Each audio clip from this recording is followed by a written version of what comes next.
Good evening ma'am. Good evening बेटा। पढ़ाई चल रही है तेरी? Yes ma'am. Ma'am last video रहेगी बस ऑप्टिकल। अच्छा ठीक है। ऑप्टिकल आइसोमर खत्म कर देंगे। ठीक है ठीक है।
चलिए।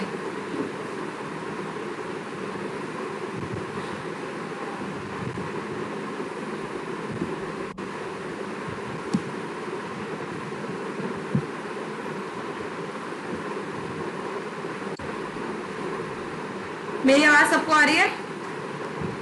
मैम चलिए, आज की क्लास का जो हमारा टॉपिक है वो है again a part of a stereo isomers. तो जैसे मैंने आप लोगों को बताया था कि हमारे जो स्टीरियो आइसोमर्स होते हैं वो दो तरीके के होते हैं,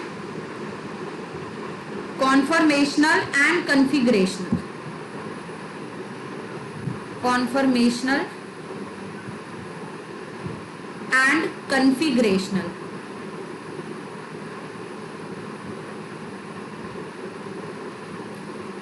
इन दोनों में डिफरेंस क्या होता है कि अगर मैं कन्फिगरेशनल आइसोमर्स की बात करती हूँ, उसमें अगर आपको एक स्ट्रक्चर को दूसरे स्ट्रक्चर में बदलना है तो आप लोगों को जो है बॉन्ड मेकिंग और बॉन्ड ब्रेकिंग करनी पड़ेगी। और इसलिए कन्फिगरेशनल आइसोमर्स दो तरीके के होते हैं, ज्योमेट्रिकल एंड ऑप्टिकल, जिसमें से ऑप्टिकल आइसोमेरिज्म हमने मेनली कवर कर लिया था। आज का जो हमारा टॉपिक ऑफ डिस्कशन है वो है कॉन्फॉर्मेशनल आइसोमर्स। कॉन्फॉर्मेशनल आइसोमर्स हम लोग आज तीन लोगों के लिए डिस्कस करेंगे। हम डिस्कस करेंगे conformational isomers of ethane, conformational isomers of n butane and most importantly जो सबसे ज्यादा इंपॉर्टेंट है वो है कॉन्फॉर्मर्स आइसोमर्स ऑफ साइक्लोएल्केन्स। तो आज का हमारा जो टॉपिक है वो है we are starting up with the conformational isomers of ethane, butane and cycloalkanes. तो सबसे पहले हम लोग बात करते हैं बेटा कॉन्फॉर्मेशनल आइसोमर्स ऑफ इथेन। तो as I have already discuss कि कॉन्फॉर्मेशनल आइसोमर्स वो होते हैं are those in which one structure can be changed to another, one structure can be changed to another via just bond rotation. तो जब bond rotation करे, सिर्फ bond rotation से अगर मैं एक स्ट्रक्चर को दूसरे स्ट्रक्चर में बदल सकूं तब जो है मैं कॉन्फॉर्मेशनल आइसोमर्स की जो है बात करूंगी। अगर मैं कॉन्फॉर्मेशनल आइसोमर्स इथेन की बात करूं तो इथेन का हम लोग स्ट्रक्चर ड्रॉ कर लेते हैं बेटा। सबसे इंपॉर्टेंट चीज आप जो इथेन में और इन सब में देखेंगे वो है प्रेजेंस ऑफ सिंगल बॉन्ड, मतलब सिग्मा बॉन्ड। और सिग्मा बॉन्ड के अलोंग जो है फ्री रोटेशन पॉसिबल होती है, जबकि अगर पाई बॉन्ड होता है या रिंग होता है तो मॉलिक्यूल के बीच में फ्री रोटेशन पॉसिबल नहीं होती। यहाँ पे जब सिंगल बॉन्ड है तो आप मॉलिक्यूल को जो है फ्रीली रोटेट कर सकते हो। तो sigma bond allows free rotation.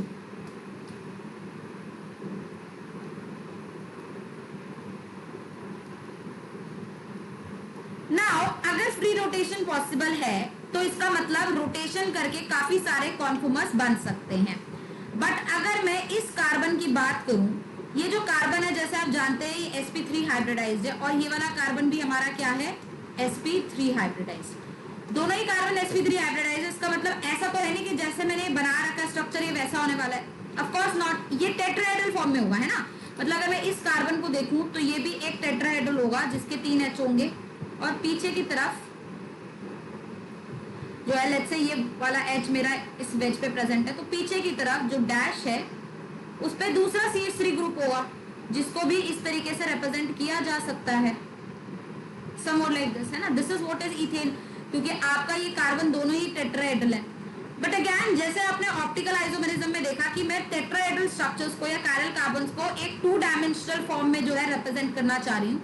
क्यों? क्योंकि हमारे पास जो बोर्ड है या कॉपी है वो 2 डायमेंशन की है, तो इसको भी हम 2 डायमेंशनल प्लेन में जो है रिप्रेजेंट करेंगे। मतलब ये वेज डैश हटा के हम इसके लिए 2 कॉन्फॉर्मर्स बताएंगे, एक न्यूमैन और एक प्रोजेक्शन,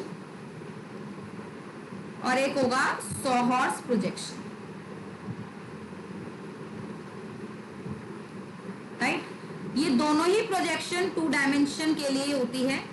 मैं आपको काफी चीजें इसमें इंपॉर्टेंट बताऊंगी एज कि अगर आपके पास फिशर प्रोजेक्शन है तो उसको न्यूमैन और सॉहॉर्स में कैसे बदलते हैं, किस तरीके से सॉहॉर्स को फिशर में बदलते हैं, ये सारी चीजें हमें मेजरली स्टडी करनी है।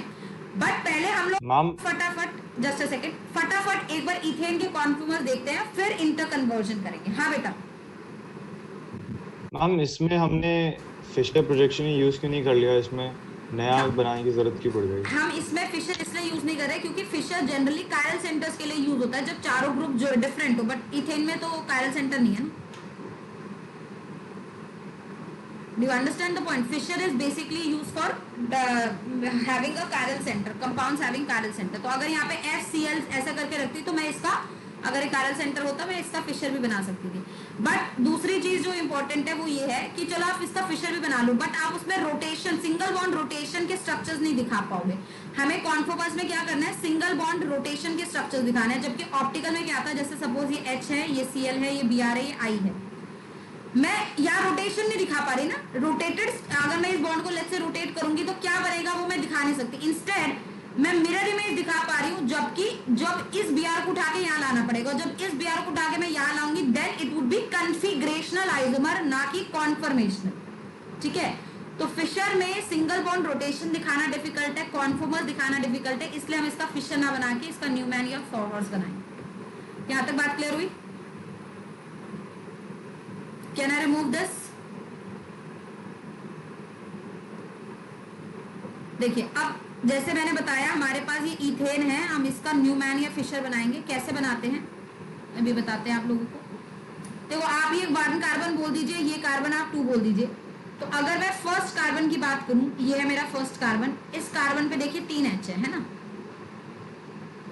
तो एक H ये, एक H ये और एक H ये मेरा फर्स्ट कार्बन है।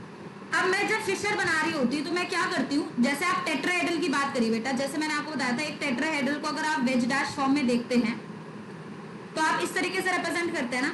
इसमें मैं बोलती हूँ कि ये वाले जो 2 ग्रुप्स होंगे let's say A B, they will be in the plane. यहाँ जो अगर C ग्रुप है दिस इज टुवर्ड्स ऑब्जर्वर, और ये वाला कहाँ होगा, अगर D यहाँ पे है तो अवे फ्रॉम ऑब्जर्वर। तो सपोज मैंने अपनी आंख यहाँ रखा है, तो अगर मैं यहां से विजुलाइज करूंगी तो आप कौन सी 3 चीजें देख पाओगे, आप इन प्लेन वाले देख पाओगे और जो तुम्हारे तरफ है टुवर्ड्स यू है, आप सिर्फ उन्हीं 3 ग्रुप को देख पाओगे। जो आपसे अवे है वो आपसे काफी दूर होता है ना। तो सॉहॉर्स में हम लोग यही ध्यान रखते हैं कि जो अवे वाला ग्रुप है उसको फॉर अ वाइल के लिए हम नजरअंदाज कर दे। तो मैं अगर फ्रंट से देखूंगी तो हो सकता है ये 2 इन प्लेन वाले मुझे दिखे और एक वेज वाला दिखे, तो जो 3 दिखेंगे वो मैंने यहाँ बना दिए, और जो चौथा मुझे नहीं दिखेगा वो मैं पीछे बनाऊंगी। ठीक है, अब ये कार्बन 1 का मैंने यहाँ इस तरीके से लिख दिया कि अगर मैं इस कार्बन को यहाँ से देखूंगी तो मुझे इसके 3 H दिख जाएंगे, और ये CH3 को मैंने पीछे की तरफ रखा है। अब ये भी सवाल आ सकता है कि मैम CH3 को पीछे क्यों रखा है, आप CH3 को यहाँ रख देते, I would have kept, but मैं जनरली अवे फ्रॉम ऑब्जर्वर पे बल्कि ग्रुप रखना चाहती हूँ। तो बल्कि ग्रुप अगर इस कार्बन को देखा जाए तो इसमें 3 H होंगे और एक बड़ा ग्रुप होगा CH3 विच इज अ बल्कि group. So I will keep कि ये जो बल्कि ग्रुप है वो अवे फ्रॉम द ऑब्जर्वर है, ताकि मतलब रिपल्शन कम हो, एक तरीके से आप ऐसे समझ लीजिए। ठीक है, हालांकि उससे कोई फर्क नहीं पड़ता, बट एक रिप्रेजेंटेशन है ये। तो अब मैंने क्या करा, ये जो पीछे वाला है, जो पीछे की तरफ है, उसको वो मुझे दिख नहीं रहा, तो उसको मैंने एक सर्कल से रिप्रेजेंट करा। तो अगर फर्स्ट कार्बन मेरा डॉट है, तो पीछे वाला कार्बन जो एकदम इसके मतलब वेज डैश पर है, उसको मैंने सर्कल से रिप्रेजेंट किया। और इस सर्कल वाले पे भी 3 H है, तो हो सकता है इसके पीछे भी एक H मुझे दिख जाए सेकेंड कार्बन का, ये सेकेंड कार्बन का दूसरा H, ये सेकेंड कार्बन का तीसरा H। इस तरीके का जो प्रोजेक्शन है, इसी को हम लोग क्या बोलते हैं बेटा, न्यूमैन प्रोजेक्शन। तो न्यूमैन प्रोजेक्शन में आप एक तरीके से बोल दीजिए, हम जो है we visualise along carbon carbon single bond. मैं कार्बन कार्बन सिंगल बॉन्ड के अलोंग जो है विजुलाइज कर रही हूँ। तब मैं इसके अलोंग अगर विजुलाइज करूंगी तो ये मुझे कभी नजर नहीं आएगा, है ना। तो इसलिए मुझे नजर नहीं आ रहा, तो मैंने उसे सिर्फ सर्कल की फॉर्म में जो है रिप्रेजेंट कर दिया, राइट। अब सॉहर्स की अगर बात करें, तो सॉहर्स में हम लोग क्या करते हैं, हम कार्बन कार्बन के अलोंग विजुलाइज ना करके साइड व्यू लेते हैं। मतलब अगर मैं इस वाले स्ट्रक्चर को इस तरीके से देखूं, जैसे मैंने बताया कि ये H होगा, ये H होगा, एक H होगा यहाँ पे, और एक अगर ये वेज है लेट्स से, तो डैश वाला मैंने लिया ये CH3 है ना, ये वाला CH3। तो अभी मैं क्या कर रही हूँ, मैं यहाँ से विजुलाइज कर रही हूँ कार्बन कार्बन बॉन्ड के अलोंग, तो मुझे सिर्फ ये 3 ही दिख रहे हैं, और पीछे वाला कार्बन मेरे को सर्कल की फॉर्म में दिख रहा है न्यूमैन में। बट अगर मुझे 100 हॉर्स चाहिए, तो मैं इसी में अपनी विजुअलाइजेशन यहाँ बना दूंगी, मतलब मैं इधर से विजुलाइज करूंगी। तो जब मैं इधर से विजुलाइज करूंगी, तो मुझे ये कार्बन कार्बन बॉन्ड भी नजर आएगा, थोड़ा स्लाइटली फॉर्म में, टिल्टेड फॉर्म में। तो इसको हम लोग ऐसे रिप्रेजेंट करेंगे कि अगर मेरा फर्स्ट कार्बन है, इस पे 3 H लगे हुए हैं। अब मुझे क्योंकि कार्बन कार्बन बॉन्ड विजुलाइज हो रहा है, तो मैंने उसे भी बना दिया, और सेकेंड कार्बन के भी 3 H मुझे लगे हुए नजर आ रहे हैं। तो यहाँ पे आप यहाँ से विजुलाइज करते हो ताकि आपको कार्बन कार्बन बॉन्ड दिखे, और इसमें आप फ्रंट से विजुलाइज करते हैं ताकि आपको कार्बन कार्बन बॉन्ड ना दिखे। तो बस रिप्रेजेंटेशन का फर्क है, ये न्यूमैन रिप्रेजेंटेशन है, सॉहर्स रिप्रेजेंटेशन है। आपको जो अच्छी लगे आप वो रिप्रेजेंटेशन यूज कर सकते हैं जब भी आपको कॉन्फॉर्मर्स की बात करनी, ठीक है। बट हम प्रेफरेबली ये यूज करेंगे बिकॉज इसको बनाना ज्यादा हैंडी है कंपेयर टू दिस। बट ऐसा नहीं है, आप चाहे तो ये वाला भी बना सकते हैं। यहाँ तक बात क्लियर हुई? ये सब तो आपने ऑलरेडी 11th क्लास में जो है पढ़ रखा है। Can I remove this? Okay, so ethane का जैसे मैंने एक कॉन्फॉर्मर बनाया है यहाँ पे,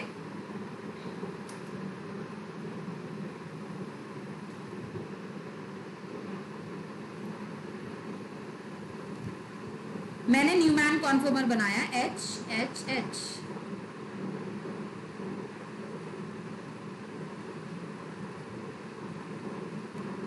इसे सेकेंड कार्बन, और इस कार्बन पे 3 H थे जो मैंने आपको बताया, यही था मेरे इथेन का एक कॉन्फॉर्मर। नाउ इस कॉन्फॉर्मर को बेटा क्या बोला जाता है? Eclipsed conformer. इक्लिप्स्ड कॉन्फॉर्मर क्या होता है? इक्लिप्स्ड कॉन्फॉर्मर वो होगा जिसमें इस H के पीछे दूसरा H, मतलब हर एक ग्रुप जो पहला कार्बन के जस्ट उसी के पीछे दूसरे कार्बन के भी जो है ग्रुप प्रेजेंट रहे। तो इस केस में अगर ये फर्स्ट कार्बन है, लेट्स से इसका ग्रुप अगर अपवर्ड पॉइंटिंग है, तो ये सेकेंड कार्बन अगर है, इसका ग्रुप भी एग्जैक्टली इसके पीछे ही होता है, ठीक है। इस केस में हम लोग बोलते हैं dihedral angle is taken as 0 degree. Now what is a dihedral angle? Dihedral angle is basically कि अगर मैं पहले वाले कार्बन का एक ग्रुप लूं और दूसरे वाले कार्बन का ग्रुप लूं, इनके बीच का एंगल, तो क्योंकि पहला ग्रुप पहले कार्बन का ग्रुप और दूसरे कार्बन ग्रुप एग्जैक्टली एक दूसरे के बीच है, तो इनके बीच का एंगल क्या होगा? 0। उसी को हम लोग बोलते हैं डायहेड्रल एंगल। तो इक्लिप्स कॉन्फॉर्मर में डायहेड्रल एंगल 0 होता है, और ये काफी अनस्टेबल कॉन्फॉर्मर कहलाया जाता है, ठीक है। Now as I said कि यहाँ पर कार्बन कार्बन सिंगल बॉन्ड के अलोंग रोटेशन पॉसिबल है। तो अगर मैं फर्स्ट कार्बन को फिक्स रखूं और सेकेंड कार्बन को 60 डिग्री से रोटेट करूं, तो क्या होगा? As I said कि मैंने फर्स्ट कार्बन को फिक्स रखा है, तो फर्स्ट कार्बन के ग्रुप्स एज इट इज ही रहेंगे, बट सेकेंड कार्बन जो है उसके ग्रुप्स जो है मैंने 60 डिग्री से रोटेट कर दिए। तो ये अगर H है तो इसके दूसरे H के बीच में डायहेड्रल एंगल अब 60 हो जाना चाहिए, मतलब कहीं ना कहीं वो H यहाँ आ जाना चाहिए। इस एच और दूसरे एच के बीच में डायहेड्रल एंगल 60 हो जाना चाहिए, तो ये यहाँ आ जाएगा, और यहाँ भी 60 हो जाएगा तो ये भी यहाँ आ जाएगा। तो इस केस में डायहेड्रल एंगल 60 है, राइट। और इस कॉन्फॉर्मर को बेटा बोला जाता है स्टैगर्ड कॉन्फॉर्मर।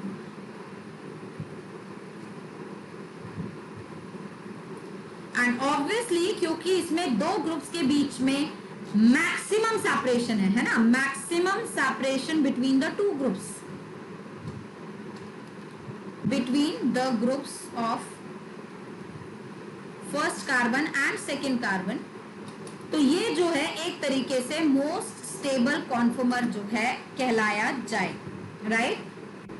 तो दो मेन कॉन्फॉर्मर्स जो मुझे यहाँ समझ आए, तो कौन से दो कॉन्फॉर्मर्स मुझे समझ आए, एक इक्लिप्स्ड जिसमें डायहेड्रल एंगल 0 होता है, और दूसरा स्टैगर्ड जिसमें डायहेड्रल एंगल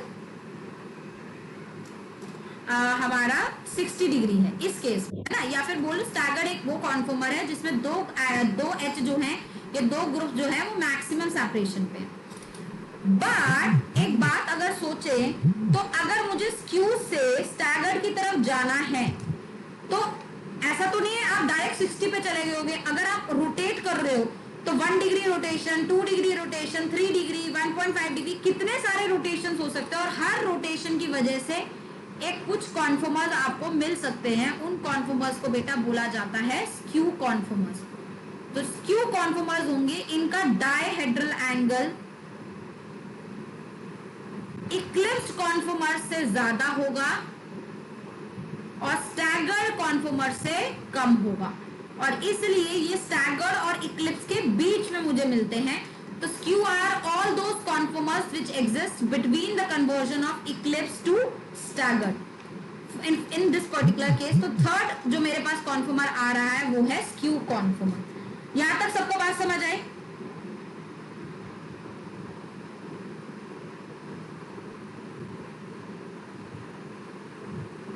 बताइए। मैम ये आपने यहाँ पे staggered greater than dihedral angle क्या लिखा हुआ है?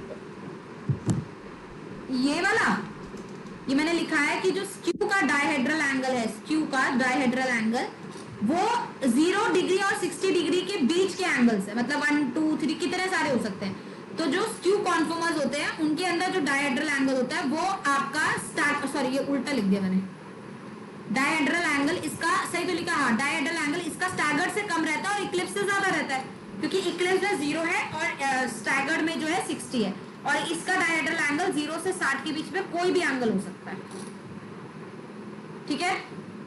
Yes, sir. तो अगर मैं तुम मैम पूछूं, हाँ जी मैम एक बार डायहेड्रल एंगल फिर से बता दीजिए। एक तरीके से देखो, डायहेड्रल एंगल क्या है, ये जो पहला कार्बन है इसका एक ग्रुप पकड़ लो और सेकेंड कार्बन का एक ग्रुप ले लो, ठीक है, जो इसके साथ है। जैसे ये फर्स्ट कार्बन का एक ग्रुप, ये सेकेंड कार्बन का दूसरा ग्रुप, तो इन दोनों के बीच का एंगल कितना है, वो डायहेड्रल एंगल होता है। तो ये और ये इसके बीच का एंगल कितना है, 60। This is the dihedral angle. Actually में इसको इस तरीके से रिप्रेजेंट किया जाए कि अगर ये फर्स्ट कार्बन का एक एच ऐसे पॉइंटिंग है, दूसरा एच भी ऐसा पॉइंटिंग है, तो इन दो एच के बीच का एंगल क्या होगा। सिमिलरली अगर एक एच ऐसा है इसका और दूसरा इसका ऐसा है, तो ये दोनों के बीच का एंगल, ये ऐसा है और ये ऐसा है, तो इन दोनों के बीच का एंगल, इन दोनों के बीच का। तो अगर आप यहाँ का एक ग्रुप ले रहे हो और उसी के आसपास दूसरे वाले का जो एक ग्रुप है उसके बीच का डायहेड्रल एंगल जो एंगल होता है वो डायहेड्रल एंगल, ठीक है। मैम हाँ हम एक बार आप इसी डायग्राम में दिखा सकते हैं कि वो 60 डिग्री पे कैसा हो जाएगा दूसरे वाले ये का वाला? लोकेशन? इसमें नहीं मैम, ऐसे दिखा दूं, हाँ है ना। इसमें, यस मैम। देखो ऐसे बनाते हैं, ये देखो, ये फर्स्ट कार्बन ऐसे हो गया मेरा, ये एच एच एच, और दूसरा मैं 60 पे रोटेट करा है, तो ये वाला जो एच इसका पीछे था, देखो सपोज अगर इक्लिप्स बनाती तो यहाँ होता ना, अब वो यहाँ चला जाएगा, ठीक है। अब इक्लिप्स बनाती जो यहाँ होगा वो नीचे चला जाएगा, और जो इधर होगा वो इधर आ जाएगा। This is what is standard. देखो इस एच और इस एच के बीच का एंगल, ये इधर की तरफ ओरिएंटेड है, ये इधर की तरफ ओरिएंटेड है, वो 60 है। और ये अनस्टेबल का रीजन क्या था? अनस्टेबल का रीजन कि ये दो एज अगर एक दूसरे के पीछे पीछे रहेंगे, ग्रुप्स पीछे रहेंगे, डायहेड्रल एंगल कम रहेगा, तो इनके बीच में रिपल्शन हो सकती है ना, एंड दैट रिपल्शन को हम लोग मतलब इन रिपल्शन का नाम होता है eclipsing repulsions, eclipsing interactions that make it quite unstable. हम अगर दोनों एच नहीं होते, मतलब एक दोनों अगर अलग अलग होते तो भी रिपल्शन तो होगी ना बेटा। बाकी मैम और चीज अभी और आएंगे, अगर इनके बीच में कोई स्टेबलाइजेशन आ जाए, कभी इक्लिप्स ज्यादा स्टेबल हो, बहुत सारे केसेस आएंगे, बट फॉर अ वाइल के लिए ये समझो इन जनरल। हाँ जी बेटा। मैम 60 से ज्यादा नहीं हो सकता? हाँ हो सकता है, बिल्कुल हो सकता है। अगर सपोज मैंने 60 से ज्यादा करा, अब एक ये ऐसे करके बताती हूँ, तो मैं ये हटा रही हूँ यहाँ से। अभी सपोज मैंने इसके बाद इस वाले को ही 60 से आगे रोटेट किया, दोबारा 60 पे, तो यहाँ से अगर मैं चेक करूंगी तो मैंने 120 डिग्री घुमा दिया है ना। और लेकिन अब तुम यहाँ देखना, क्योंकि आप देख पा रहे हो इसमें सारे ग्रुप सेम है। अगर मैंने इसको ऐसे ही रखा और उसको 120 पे घुमाया, तो अब ये एच वापस से इसके पीछे नहीं आ जाएगा, ये एच वापस से इस एच के पीछे आ जाएगा, और ये एच वापस से इसके पीछे आ जाएगा, और अब ये और ये एग्जैक्टली सेम हो गए ना, है ना। तो अगर यहाँ ग्रुप्स डिफरेंट होते तो और भी बहुत सारे डिफरेंट कॉन्फॉर्मर्स एग्जिस्ट कर सकते थे, बट क्योंकि ये सिमेट्रिकल स्ट्रक्चर्स है, पहले कार्बन पे भी तीनों एच है, दूसरे पे भी तीनों एच है, तो 60 पे ही स्टैगर्ड आ गया, ठीक है। हालांकि ये इक्लिप्स दोबारा आया तो वापस 60 घुमाओगे, 180 करोगे, फिर स्टैगर्ड आ जाएगा, फिर 60 घुमाओगे तो मतलब 240 करोगे, फिर इक्लिप्स आ जाएगा, और फिर 60 घुमाओगे, फिर स्टैगर्ड आ जाएगा, मतलब ये स्टैगर्ड इक्लिप्स स्टैगर्ड ही चलता रहे, ठीक है। बट ये जो इक्लिप्स यहाँ बनेगा वो एग्जैक्टली इसी के बराबर होगा, क्योंकि सिमेट्रिकल स्ट्रक्चर है ना, तो इसलिए आगे के एंगल्स मैंने कंसीडर नहीं करे हैं और 60 पर ही स्टैगर्ड बता दिया, ठीक है। बट स्टैगर्ड ये नहीं कि 60 पर ही होगा, स्टैगर्ड वो होगा जिसमें दो ग्रुप्स के बीच में मैक्सिमम सेपरेशन, और यहाँ मैक्सिमम सेपरेशन 60 पर ही आ गया। बात समझ आई? हाँ प्रांजल। यस मैम, समझ गए। अच्छा, अब मैं क्या बता रही थी तुम्हें, हाँ मैं क्वेश्चन लिख रही थी। क्वेश्चन क्या है कि how many conformers of ethane exist, how many conformers of ethane exist. Answer क्या होगा बेटा?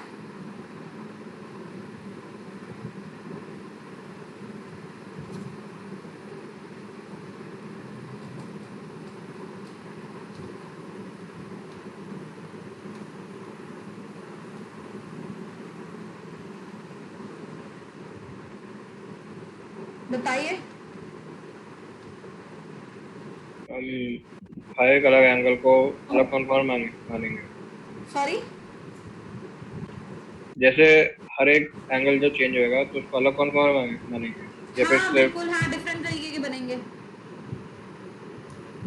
अब इसके जैसे जैसे जो हाँ, 1 डिग्री पे है और जो 2 डिग्री पे है वो तो अलग अलग कॉन्फॉर्म हो बिल्कुल जाएंगे। डिफरेंट होंगे, यस।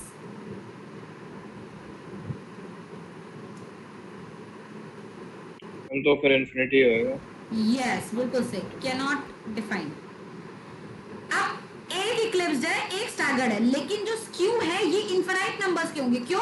क्योंकि 1 डिग्री वाला भी स्क्यू है, 1.2 वाला भी स्क्यू है, 1.3 वाला भी स्क्यू है, 1.5 वाला भी स्क्यू है, और ये सारे के सारे डिफरेंट कॉन्फॉर्मर्स हैं। तो अगर आपसे पूछा जाए कि कितने कॉन्फॉर्मर्स एग्जिस्ट करते हैं, एक ऑप्शन हो 3, तो 3 नहीं, आंसर इनफाइनाइट आएगा, क्योंकि 3 तो सिर्फ उसके टाइप है, ठीक है। नंबर कितने हैं टोटल? इनफाइनाइट, ये ध्यान रखेंगे। बट अगर यही क्वेश्चन होता हाउ मेनी टाइप्स, तब 3 होता। हाँ टाइप्स ऑफ कॉन्फॉर्मर, तो आंसर आता 3। क्यों? क्योंकि इथेन के 3 ही तरीके के टाइप 3 ही है, बट टोटल काउंट किया जाए तो वो इनफाइनाइट होंगे, क्योंकि स्क्यू इनफाइनाइट होते हैं नंबर में। बात क्लियर हुई सबको? चले आगे। मैं बस 1 मिनट हाँ बस नोट कर लूँ, 2 मिनट।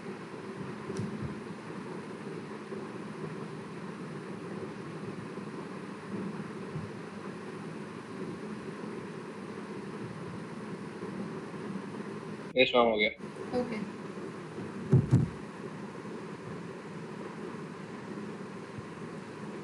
अब आते हैं कॉन्फॉर्मर्स। लेट्स से अगर मैं प्रोपेन की बात करूं तो क्या कॉन्फॉर्मर्स होंगे? तो प्रोपेन हो जाएगा CH3 CH2 CH3, यही होगा बेटा प्रोपेन। अब इसमें जब आपको कॉन्फॉर्मर्स बनाने हैं तो आप न्यूमैन या सोहॉर्स बनाओगे तो कोई भी 2 कार्बन ले लो अपने चॉइस के, चाहे इसे 1 2 कर दो, चाहे इसे 1 2 कर दो, जो अच्छा लगे वैसे कर सकते हो। लेट्स से मैंने 1 और 2 ये ले लिया, तो फर्स्ट कार्बन पे 3 H होंगे, सेकंड कार्बन पे 2 H और एक CH3 होगा। तो अगर मैं इसके बनाऊंगी तो ये मेरा फर्स्ट कार्बन, इस पे जो है 3 H मैंने लगा दिया।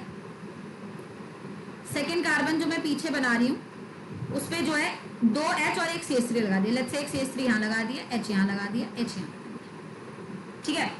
अगेन आप देखिए कि CH3 और H के बीच में यहाँ पे काफी रिपल्शन होगी क्योंकि H के पीछे ही जस्ट CH3 है, तो इसको बोला जाएगा इक्लिप्स्ड कॉन्फॉर्मर। अब अगर सपोज सेकेंड कार्बन को मैं 60 डिग्री से रोटेट करूं तो क्या होगा? फर्स्ट पे H, सेकेंड पे H, थर्ड पे H। बट अगर सेकेंड को 60 डिग्री से रोटेट करा तो अब ये CH3 इधर आ जाएगा बेटा, ये H इधर आ जाएगा और ये H इधर आ जाएगा, है ना, लाइक दिस। और अगर मैंने ऐसे किया हो, इन दैट केस आप देखेंगे H और CH3 के बीच में आप कोई भी H एज अ रेफरेंस ले लीजिए, लेट्स से ये H और ये CH3, तो इन दोनों के बीच में आप कितना एंगल हो गया? 60 डिग्री का होगा, ठीक है। अब सपोज आगे मैं चल के देखती हूँ कि क्या ये, अब मुझे बस ये सोचना है क्या ये H और CH3 के बीच का मैक्सिमम सेपरेशन है या नहीं है।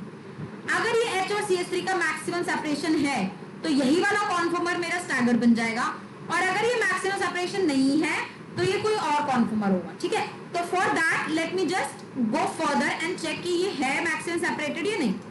बट अगर मैंने दोबारा 60 पे घुमाया तो अचानक से मैं देखूंगी कि अगर ये ऐसा है फर्स्ट कार्बन, तो ये मेरा सेकंड कार्बन जो है अब 60 पे घुमाऊंगी तो CH3 यहाँ आ जाएगा, और ये ऐसे देखने पे एग्जैक्टली ऐसे ही दिख रहा है ना, कोई फर्क नहीं है। यहाँ इस H के पास है, यहाँ इस H के पास है, एग्जैक्टली सेम ही दिख रहा है, दोनों में कोई फर्क नहीं है ना।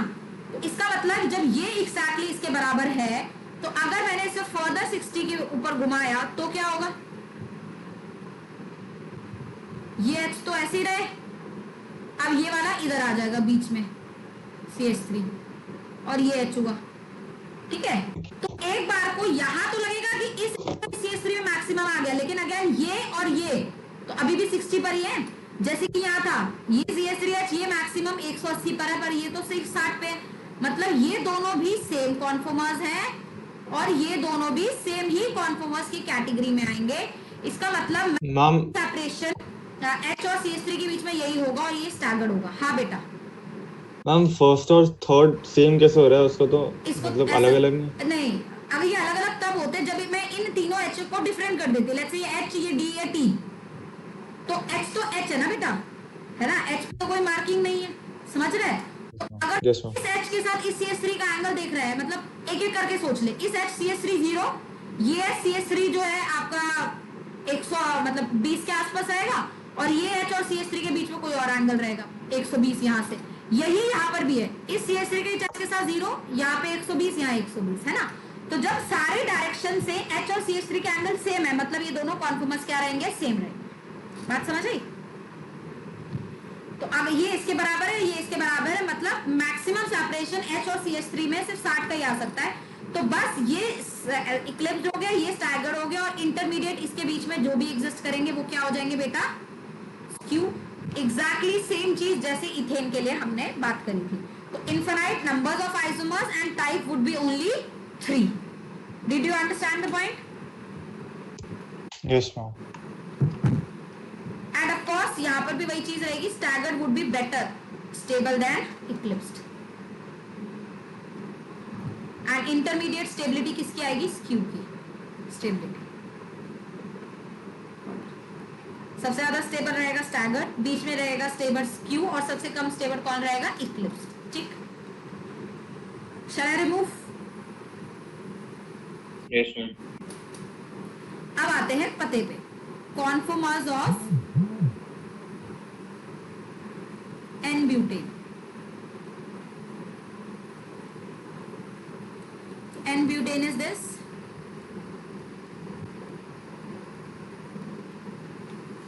इसके ऊपर एक क्वेश्चन मैंने देखा है, काफी बार ये पूछा जाता है क्वेश्चन होता है what conformers of butane can exist. Option दिया जाता है कुछ इस प्रकार,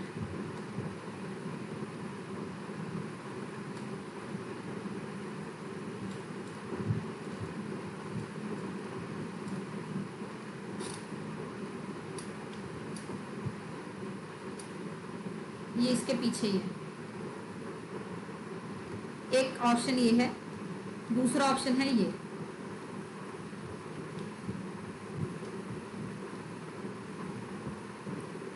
ये बस ये पूछ रहा है कि कौन सा एग्जिस्ट करेगा, ठीक है, और कुछ नहीं पूछ रहा।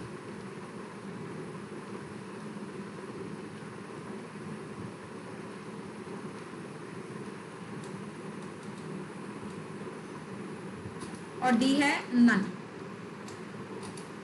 तो आप क्या सोचेंगे, सोचिए, मेरी बात ध्यान से सुनिए। यहाँ आइए, एन ब्यूटेन ये है, आपको ये पता है न्यूमैरी और सोहर्स के लिए आपको 2 कार्बन चाहिए। अब वो 2 कार्बन तो बेटा आप कोई भी चूज कर सकते हो ना, चाहे आप ये 2 ले लो 1 2, चाहे तो आप ये 2 ले लो। किसने रोका है? किसी ने नहीं रोका। आप ये भी ले सकते हो 1 2, ठीक है। और अगर ये 2 1 2 लोगे वो एग्जैक्टली इसी के बराबर हो जाएंगे। तो आपको जब कार्बन को चूज करना होता है कि 2 कार्बन में कौन से चूज करूं, इथेन में तो चलो 2 ही थे, प्रोपेन में भी अगर आप कैसे भी करते हैं आपके पास ये 2 ही ऑप्शन, एक ही ऑप्शन आता, बट ब्यूटेन में आपके पास 2 ऑप्शन आ रहे हैं। तो आप ये वाले 2 से भी कॉन्फॉर्मर्स बना सकते हैं, ये वाले 2 से भी बना सकते हैं, और कोई पॉसिबिलिटी नहीं है। 1 ये और ये ऐसे नहीं लेंगे, बगल बगल वाले कार्बन ही जो है वो लिए जाते हैं, क्योंकि वो कार्बन कार्बन डायरेक्ट जुड़े होने चाहिए कार्बन कार्बन बॉन्ड से। तो एक या तो ये 2 ले सकते हैं या ये 2 ले सकते हैं, और ये 2 लोगे तो एग्जैक्टली इसी के बराबर होंगे। तो ये दोनों ही पॉसिबल है। अब चूज करना मतलब, हाँ, चूज करना मतलब जब तू सोहर्स बनाएगा तो तुझे 2 कार्बन रखने हैं ना, पहले कार्बन के ग्रुप्स और दूसरे कार्बन के ग्रुप्स है ना, और उनके बीच में कार्बन कार्बन बॉन्ड होना चाहिए। तो वो 2 कार्बन में कौन से लूं, ये 2 लूं या ये 2 लूं, ये मेरा क्वेश्चन। मतलब एक बार बीच वाला 2 से बना के दिखा दीजिए। मैं सारे बना दी, दोनों बना के दिखा रही हूँ। ये और ये नहीं ले सकते कभी भी, क्योंकि इनके बीच में कार्बन कार्बन बॉन्ड डायरेक्ट नहीं है, ठीक है। इधर आइए, अगर सपोज मैंने ये वाला लिया तो ये पहला कार्बन अगर मैं डॉट से रिप्रेजेंट कर रही हूँ तो इस पहले कार्बन पे 3 ग्रुप कौन से होंगे बेटा? H। और अगर दूसरा कार्बन मैं ये ले रही हूँ जिसको मैं सर्कल से रिप्रेजेंट कर रही हूँ, उसमें कौन से 2 ग्रुप होंगे? 2 H और एक ये पूरा ग्रुप, दैट इज इथाइल, ठीक है। तो H और इथाइल, राइट। तो इसके कॉन्फॉर्मर्स बनेंगे, या तो इसी के हिसाब से अगर ये इक्लिप्स है तो स्टैगर्ड वगैरह सब बना दो, या फिर इसके हिसाब से चलो। और अगर मैं इसके हिसाब से चलूं तो सोचो, अगर ये फर्स्ट कार्बन मैं ले रही हूं, इस पे 2 H और एक CH3 दिखेगा,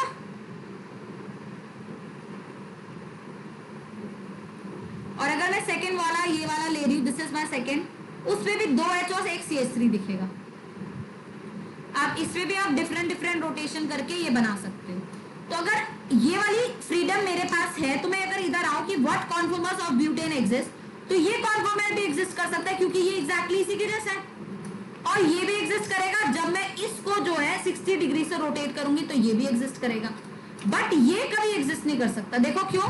क्योंकि इसमें आप देखो ये CH3 और ये CH3 एक ही कार्बन पे जुड़े हैं, और 2 CH3 एक कार्बन पे पॉसिबल ही नहीं आने। तो अगर आप ये 2 लोगे तो एक कार्बन पे 3 H और एक पे इथाइल और 2 H आएंगे, और अगर ये लोगे तो दोनों पे एक CH3 और 2 H आएंगे। तो ये कभी पॉसिबल नहीं होगा। तो ये हमारा आंसर हो जाएगा कि this will never be possible. Do you understand the point? कितने बच्चे मेरी बात समझ गए? दोबारा बता दीजिए। दोबारा बता देती हूँ। देखो मैं तुम्हें वो बताती हूँ, तुम लोगों ने एन ब्यूटेन के कॉन्फॉर्मर्स पढ़े हैं 11th क्लास में? गॉश एंटी ऐसे पढ़ा है? कुछ पढ़ा तो होगा यार।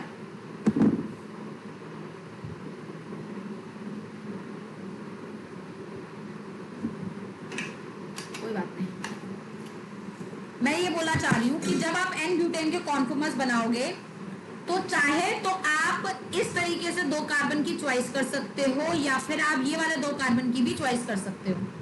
अगर आप इस तरीके से 2 कार्बन की चॉइस करोगे तो आपके पास जो कॉन्फॉर्मर आएगा उसमें पहले कार्बन पे 3 H होंगे और दूसरे कार्बन पे 2 H और एक इथाइल होगा, ठीक है।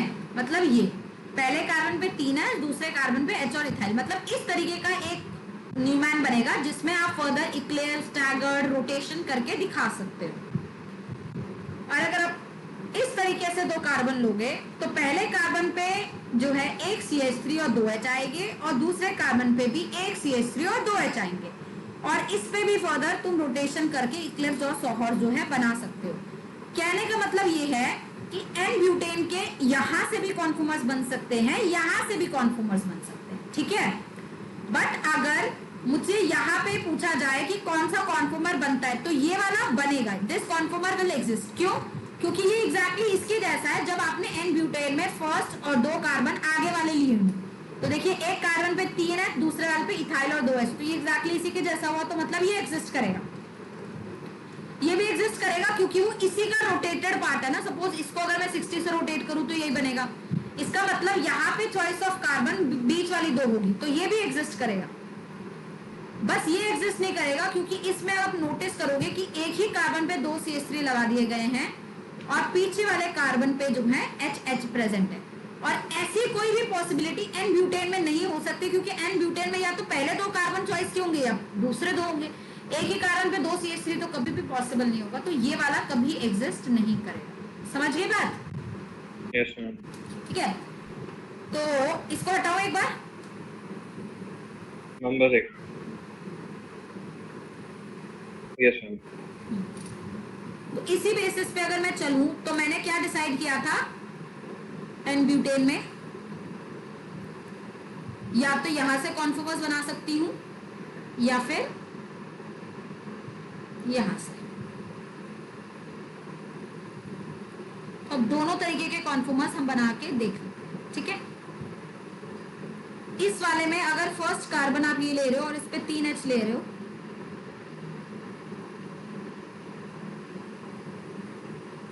दूसरे कार्बन पे आप क्या लोगे, 2 H और एक इथाइल ग्रुप, ठीक है। तो 2 H और एक इथाइल, लेट्स से एक इथाइल यहाँ हो गया मेरा प्लेस और 2 H मेरे यहाँ प्लेस हो गया। इस वाले को क्या बोलेंगे, इक्लिप्स, क्योंकि इसमें H और इथाइल एक दूसरे के जस्ट पीछे पीछे है, ठीक है। इसमें अगर तुमने 60 डिग्री का रोटेशन दिया तो तुम ये देखोगे फर्स्ट वाला तो एज इट इज ही रहेगा 3 H, और जो पीछे वाला है उसके अंदर इथाइल अब यहाँ आ जाएगा, ये वाला H बीच में आ जाएगा और ये H इधर चला जाएगा। और ये एग्जैक्टली प्रोपेन जैसा नहीं होगा, क्योंकि प्रोपेन में बस फर्क यहाँ था कि इथाइल की जगह क्या था, मिथाइल था, है ना। तो अगर ये इक्लिप्स है तो ये वाला इसके बीच का मैक्सिमम सेपरेशन होगा स्टैगर्ड, और बीच में सारे कौन से एग्जिस्ट कर सकते हैं, स्क्यू। तो यहां पर भी अगर आपसे पूछा जाए how many types of conformers of n butane exist, तो आंसर क्या आएगा बेटा, 3। इसके हिसाब से समझ लो, इसके हिसाब से। बट अगर मैं ये देखूं इधर, तो अब बताइए यहां क्या होगा। यहां हमारे पास ध्यान रखेंगे पहले कार्बन पे एक CH3 है और 2 H है, और दूसरे कार्बन पे एक CH3 और 2 H है। और इसमें आप देखो CH3 एक दूसरे के जस्ट पीछे हैं, तो ये वाला क्या बन जाएगा मेरा, इक्लिप्स्ड। अब अगर मैं 60 डिग्री का रोटेशन दूं तो क्या होगा, आगे वाले तो एज इट इज ही रहेंगे, और जो पीछे वाले हैं वहां पे रोटेशन के चक्कर में ये CH3 इधर आ जाएगा बीच में, ये H नीचे आ जाएगा और ये H इधर चला जाएगा, ठीक है बेटा। ये कॉन्फॉर्मर बनेगा। बट डू यू थिंक कि CH3 के बीच में यही मैक्सिमम सेपरेशन है, ये तो 60 डिग्री है। बट अगर आप इसे फर्दर 60 से घुमाओगे तो आप ये नोटिस कर पाओगे कि इनके बीच में और बड़ा एंगल भी आ सकता है, जैसे कि ये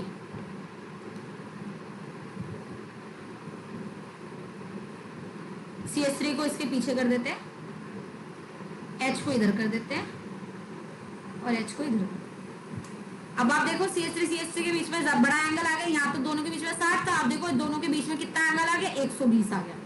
अभी येट और इनके बीच में बड़ा एंगल आ सकता है। मैं इन दोनों के बीच का एंगल क्यों स्पेसिफिकली दे रही हूँ, क्योंकि यही दो बल्कि ग्रुप्स है ना। तो बल्कि ग्रुप्स को मुझे एक दूसरे से दूर रखना है, तभी मेरा कंपाउंड स्टेबल हो पाएगा। अगर मैं यहां देखूंगी तो ये CH3H और H हो गया। फर्स्ट फिर से 60 से अगर मैं रोटेट करूंगी तो अब आप देखेंगे कि ये CH3 कहां आ चुका है, एकदम इसके पीठ नीचे, H यहां और H यहां। अब ये दोनों CH3 के बीच में क्या होगा, मैक्सिमम सेपरेशन, और इसको ही हम लोग क्या बोलेंगे बेटा, स्टैगर्ड, मतलब एक तरीके से कंप्लीट स्टैगर्ड जो है हम इसे बोलेंगे।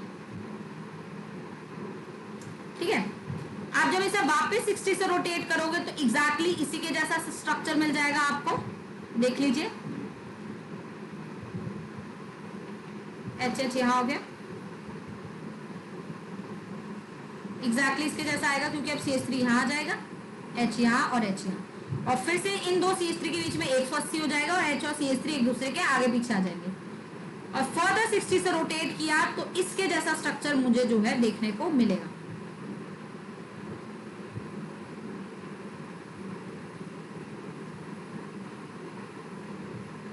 इसमें CH3 यहां हो जाएगा, एक H यहां हो जाएगा, एक H यहां हो जाएगा, और फिर जब 60 से रोटेट करूंगी तो वापस इस पे पहुंच जाएगी, है ना। तो यहां पे आपने देखा कि ये एक इक्लिप्स मिला मुझे, ये एक और इक्लिप्स टाइप मिला, ये एक इक्लिप्स मिला, ये एक और इक्लिप्स मिला, ये एक और इक्लिप्स मिला, और ये दोनों एक्चुअली सेम ही है, और स्टैगर्ड भी दो तरीके के मुझे दिखे। अब अगर मैं इनका नाम दूं तो ये तो मेरा इक्लिप्स ही होगा, ये है तो स्टैगर्ड ही, बट इसे कंप्लीट स्टैगर्ड नहीं बोल सकते, क्योंकि दो CH3 के बीच में मैक्सिमम सेपरेशन एग्जिस्ट नहीं करता, इसलिए इसे बीच का कोई स्टैगर्ड बोलते हैं, या फिर स्क्यू स्टैगर्ड बोला जाएगा, या फिर इसका दूसरा नाम है गॉश। और इसको देखिए, ये इक्लिप्स है, पीछे पीछे एक दूसरे के, बट ये कंप्लीट इक्लिप्स नहीं है, क्योंकि CH3 पीछे पीछे होंगे तो ज्यादा रिपल्शन होंगे, रादर देन जब CH3H पीछे पीछे हो। तो ये बीच का कोई इक्लिप्स है जिसे बोला जाएगा स्क्यू इक्लिप्स्ड। और फाइनल ये कंप्लीट स्टैगर्ड है जिसको बोला जाता है एंटी, और ये एग्जैक्टली इसी के बराबर है, तो ये भी हो गया स्क्यू इक्लिप्स्ड,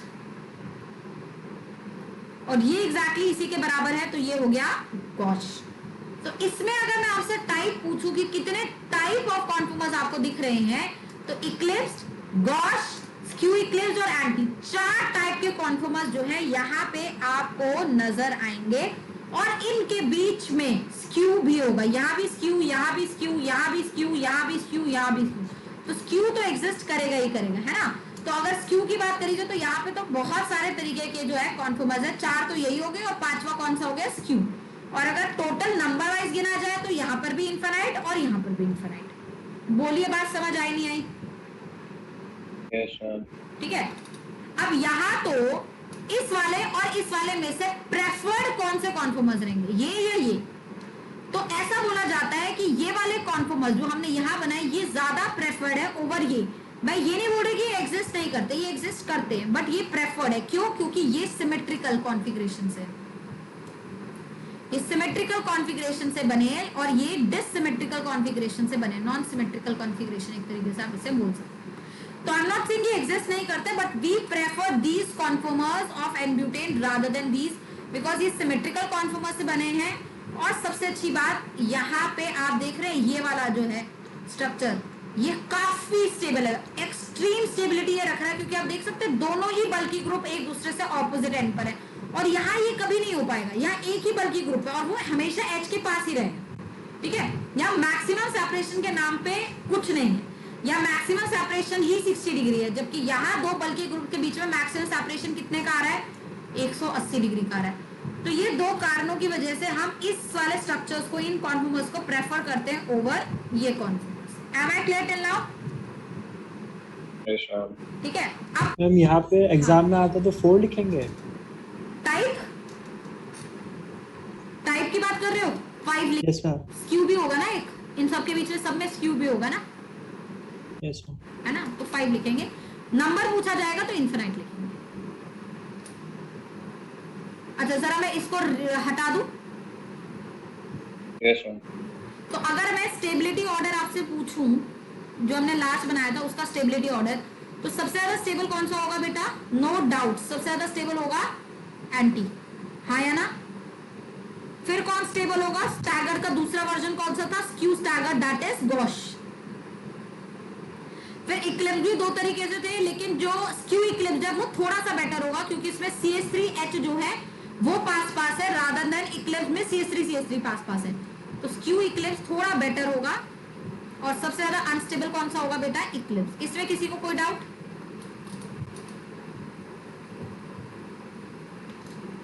ये क्लियर है?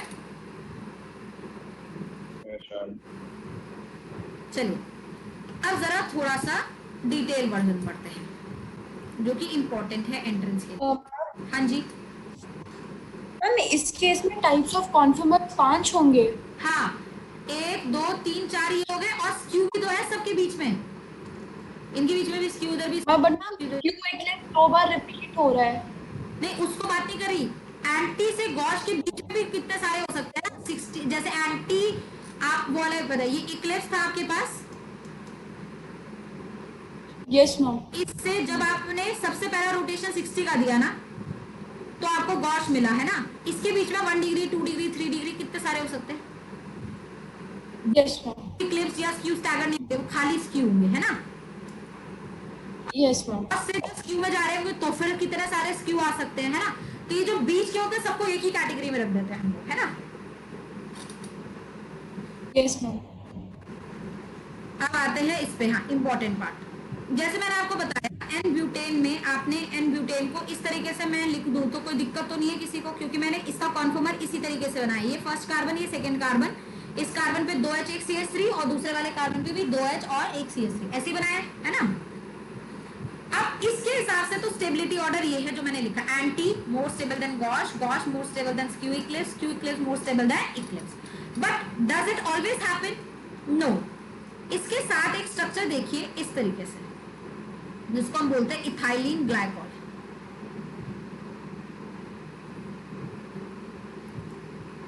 ना इस इथाइलिन ग्लाइकॉल में ये एग्जैक्टली इसी के जैसा नहीं है।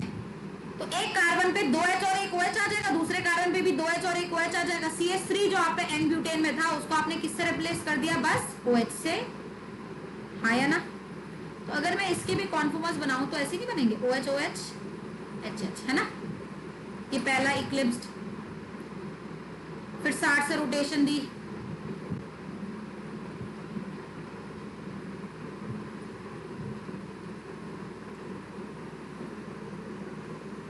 यहां पर आ गया OH H और H, है ना। देखो ये बन गया गॉश, गॉश के बाद स्क्यू इक्लिप्स बनेगा,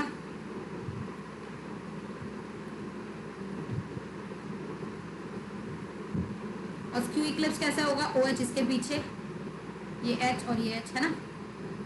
देखो, और वहां पे अगर मैं इसको देखूं, दोबारा से इसको 60 का रोटेशन दूं तो आप जाके किस पे आएंगे? एंटी पे, और फिर से आपकी साइकिल जो है वो दोबारा रिपीट करेगी। ये मेरा हो गया एंटी।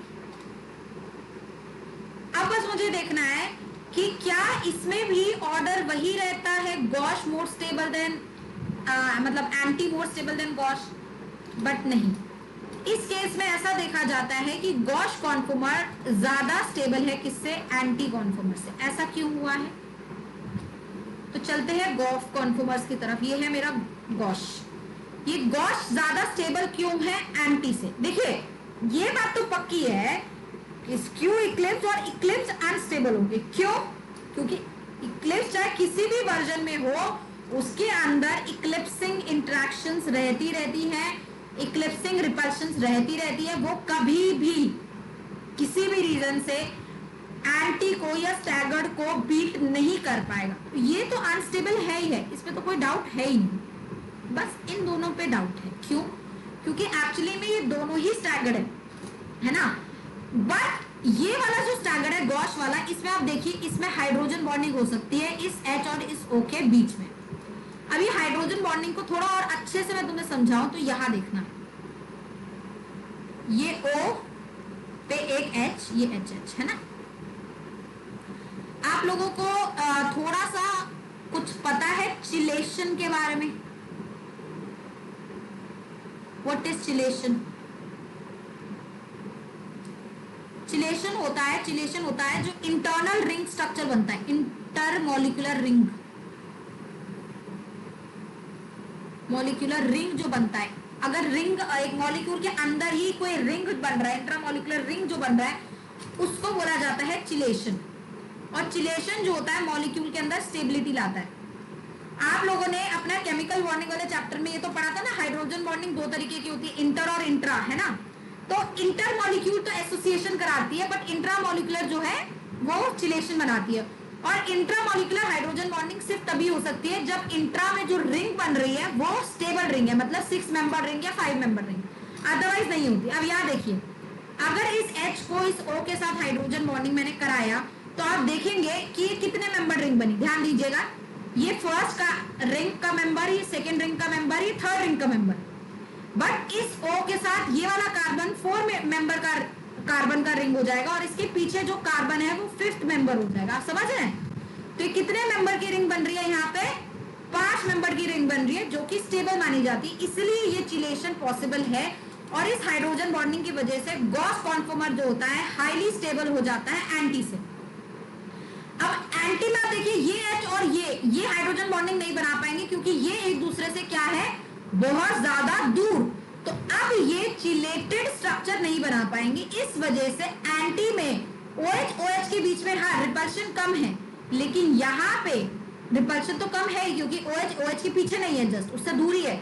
बट यहाँ पे चिलेशन की वजह से एक्स्ट्रा स्टेबिलिटी आ गई है मॉलिक्यूल के अंदर, और 10 in ethylene glycol gauche conformer tends out to be more stable than anti conformer. बोले बात समझ आई सबको या नहीं आई? मैम ये Yes, चिलेशन से बॉइलिंग पॉइंट डिक्रीज हो जाएगा।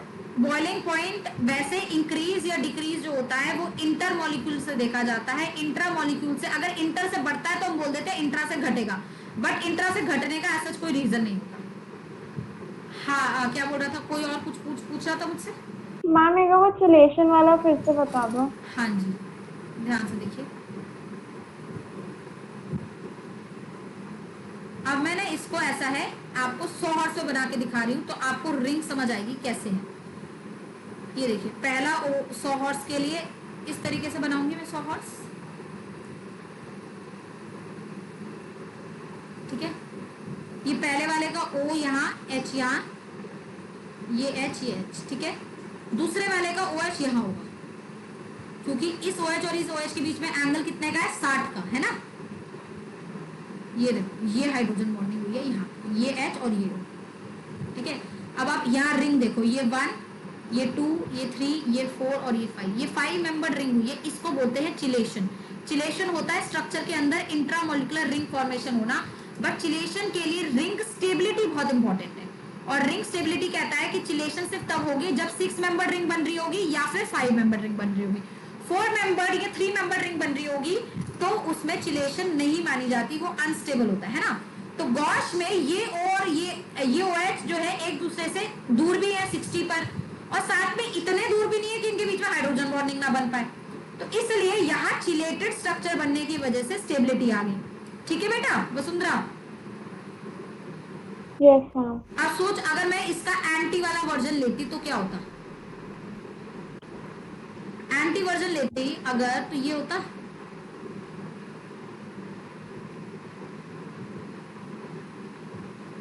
ये OH यहाँ, एक यहाँ, है ना। अब बताओ इनके बीच में कितना बेकार होता है हाइड्रोजन बॉन्डिंग बनाना, क्योंकि एक दूसरे से क्या है, काफी दूर। तो यहाँ पे इसलिए नो हाइड्रोजन बॉन्डिंग, और यहाँ पे हाइड्रोजन बॉन्डिंग हो गई। समझ रहे बात को? अब आप बोलेंगे मैम हाइड्रोजन बॉन्डिंग सबसे अच्छी तो यहाँ होगी, ये तो एकदम एक दूसरे के पीछे है। बोलो हाँ या ना? Yes ma'am. है ना, बट ये रिपल्शन होगा क्योंकि ये इक्लिप्स्ड है, राइट। तो अगर हाइड्रोजन बॉन्डिंग एक्स्ट्रा एडवांटेज दे रहा है, लेकिन वो इस चीज को बीट नहीं कर सकता कि इक्लिप्स अनस्टेबल है। इक्लिप्स हमेशा अनस्टेबल है, स्टैगर्ड हमेशा स्टेबल है। हाँ, स्टैगर्ड में अगर हाइड्रोजन बॉन्डिंग हो गई तो और ज्यादा स्टेबल हो सकता है। Do you understand the point? Everybody understood? Ma'am वो जो आपने स्टेबिलिटी ऑर्डर लिखा था वो एक बार लिख दीजिए। हाँ, वो जो मैंने स्टेबिलिटी ऑर्डर लिखा था वो था ये एन ब्यूटेन का। एन ब्यूटेन का जो स्टेबिलिटी ऑर्डर है उसमें एंटी ज्यादा स्टेबल होता है गॉश से, गॉश ज्यादा स्टेबल होता है स्क्यू इक्लिप्स से, और सबसे ज्यादा अनस्टेबल होता है इक्लिप्स। ठीक है,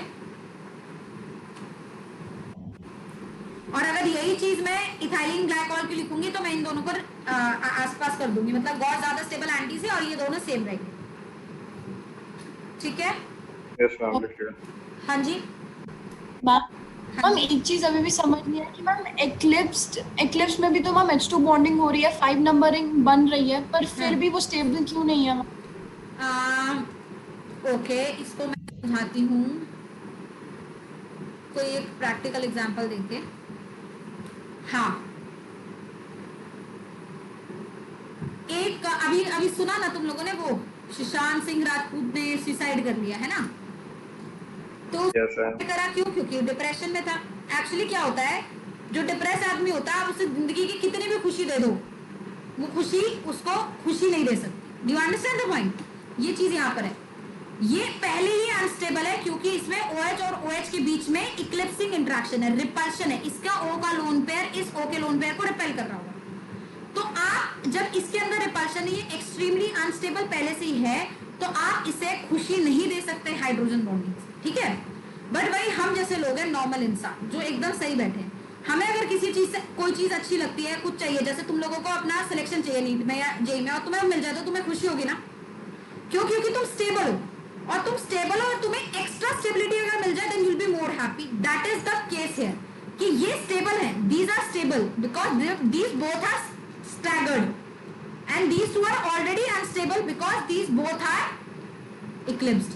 तो इनमें आप चाहे हाइड्रोजन बॉन्डिंग करा लो, चाहे XYZ कुछ भी करा लो, इनको आप उतना स्टेबल नहीं कर पाओगे क्योंकि इनमें इक्लिप्सिंग इंटरेक्शन सबसे ज्यादा डोमिनेंट है। बट ये स्टेबल है, और इस स्टेबिलिटी में अगर किसी में कोई इक्लिप्सिंग इंटरेक्शन आएगी तो वो दूसरे से ज्यादा अच्छा कर देगी। Do you understand the point now Asmi? Yes ma'am. ठीक है, तो ये इसलिए नहीं है क्योंकि इसमें हाइड्रोजन बॉन्डिंग हो सकती है, बट होना ही नहीं चाहिए। वो पहले से परेशान है, मैं वैसे ही दुखी हूँ, और क्या क्या फालतू के पंगे लेना, ये एग्जैक्टली वो वाला कंडीशन है। ठीक है, तो shall I remove this? Yes ma'am. Okay, तो अब आया कंक्लूजन ऑफ द डे कि अगर यहाँ मैंने दो ग्रुप्स लगाए X और Y, तो किन किन केसेस में गॉस ज्यादा स्टेबल हो सकता है एंटी से? कब ऐसा हो सकता है कि गॉस ज्यादा स्टेबल हो जाए एंटी से? ये मुझे स्टडी करना है, ठीक है।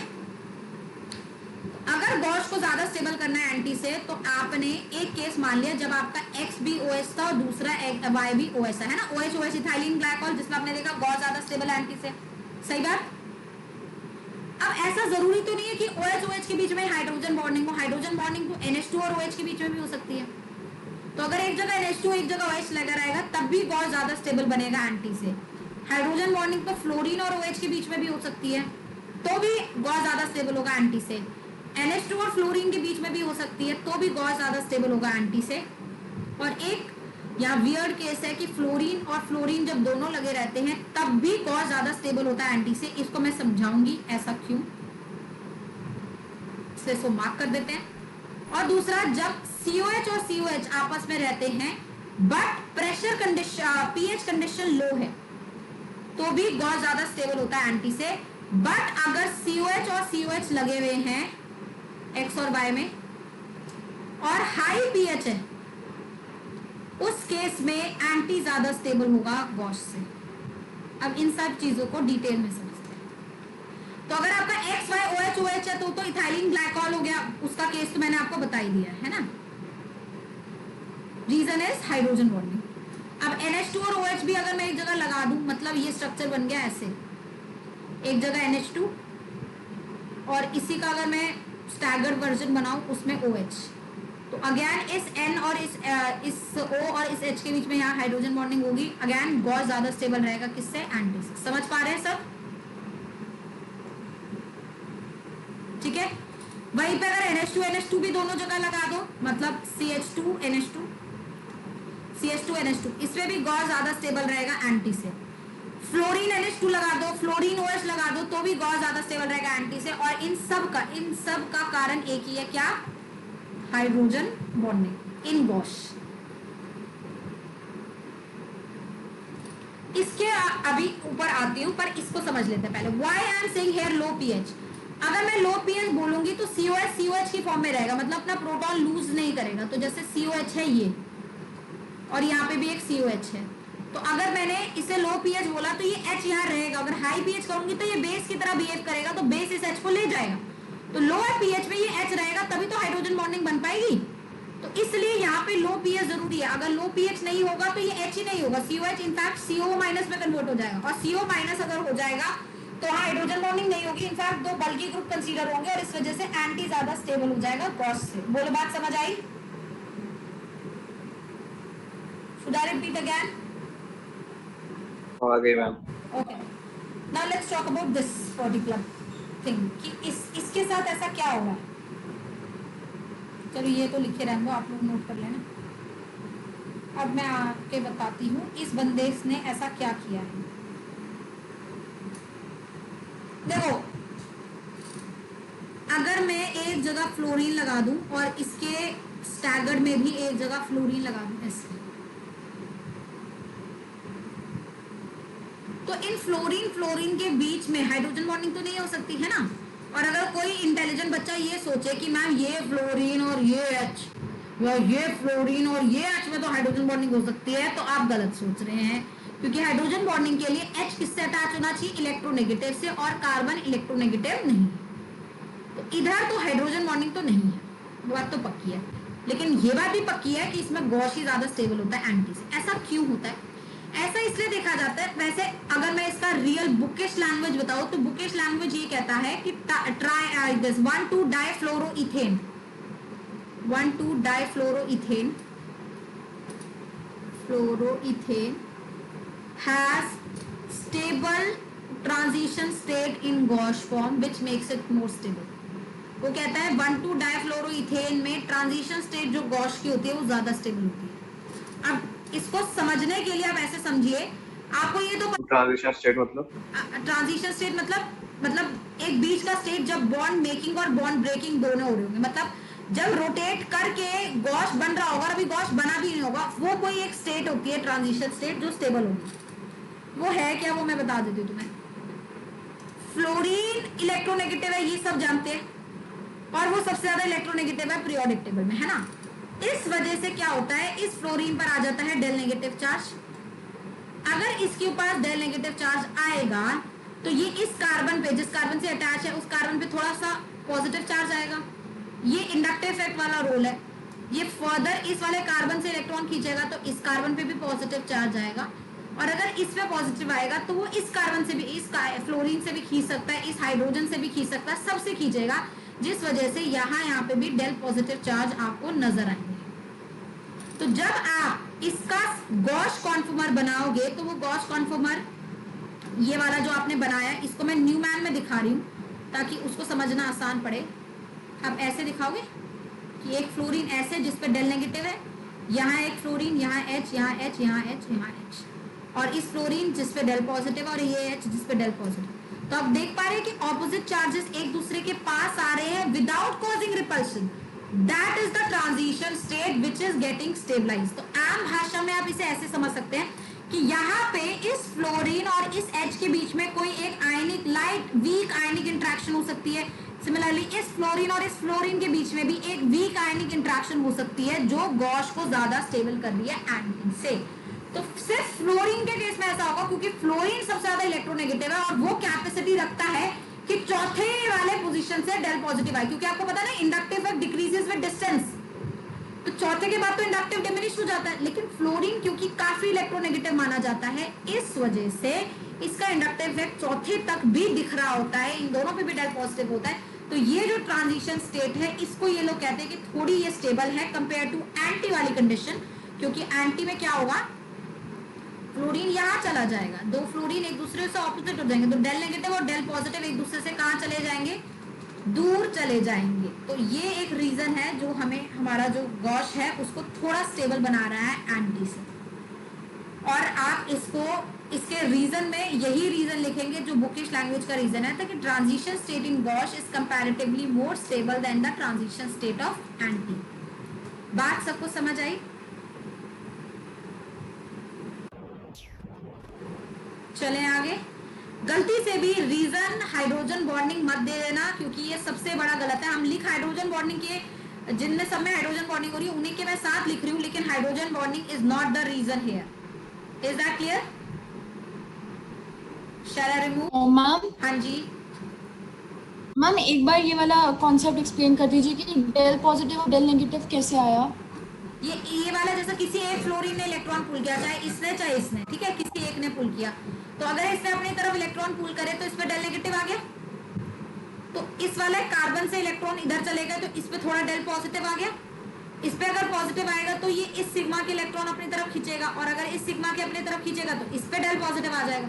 इस पे पॉजिटिव आएगा तो ये इस सिग्मा के अपनी तरफ खींचेगा तो इन पे भी डेल पॉजिटिव आ जाएगा, है ना? Okay ma'am. ठीक है, चलो रिमूव करें। ओके अच्छा मैम इसमें जो रीजन था तो वो मेन रीजन जैसे लिखना आएगा तो क्या लिखेंगे? यही तो बताया था मैंने, transition state in gauche is more stable than transition state of anti. अच्छा ठीक। चलिए आगे। तो आपको ये समझ आ गया कि किन किन केसेस में गॉस ज्यादा स्टेबल हो जाता है एंटी से। आपने कॉन्फर्मर्स स्टडी कर लिए बेटा, इसके एन ब्यूटेन के और इन सब के, इथेन के और प्रोपेन के। अब हम लोग आएंगे कॉन्फर्मर्स ऑफ एन हेक्सेन पे, या फिर कॉन्फर्मर्स ऑफ साइक्लोएल्केन्स।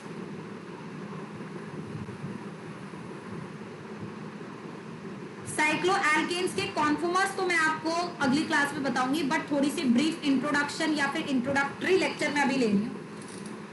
साइक्लोएल्केन्स में शुरू कर रही हूँ cyclopropane, cyclobutane, cyclopentane and cyclohexane.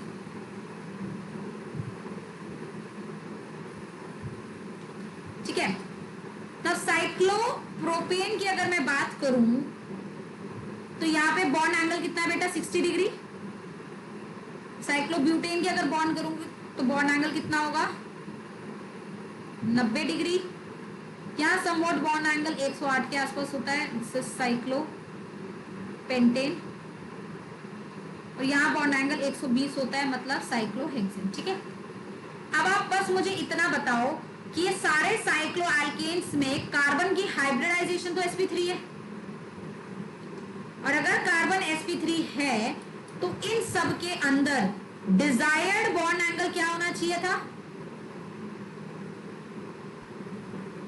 109.8 degree, जो एक टेट्राहेड्रल का बॉन्ड एंगल होता है ना। लेकिन इनमें से किसी के पास भी 109.8 डिग्री नहीं है, तो इस वजह से ये सारे के सारे साइक्लोएल्केन्स जो है वो स्ट्रेन्ड है। स्ट्रेन का मतलब दे आर अंडर प्रेशर। जब आप किसी को बांध के रखोगे तो ऑब्वियसली वो स्ट्रक्चर अंडर प्रेशर आएगा, तो ये सारे के सारे अंडर प्रेशर है। और इन सब के अंडर प्रेशर होने का कारण क्या है कि इन सब के अंदर there is a deviation from a standard bond angle of 109.8, और इस तरीके के स्ट्रेन को हम लोग बोलते हैं बेटा क्या? Angle strain. एंगल स्ट्रेन क्या होता है? Any deviation from desired hybridized bond angle. Hybridized bond angle is accompanied by a strain known as angle strain. Accompanied by a strain known as angle strain. ठीक है, तो ये बात तो सबको समझ आ गई कि इन सारे मॉलिक्यूल्स के अंदर क्या है? एंगल स्ट्रेन है। तो अगर मैं इन सब के एंगल स्ट्रेन लेट से मेजर करना चाहूं तो क्या होगा? तो आपको यहाँ पे साइक्लोप्रोपेन में आपको कितना एंगल चाहिए था? 109, पर है कितना?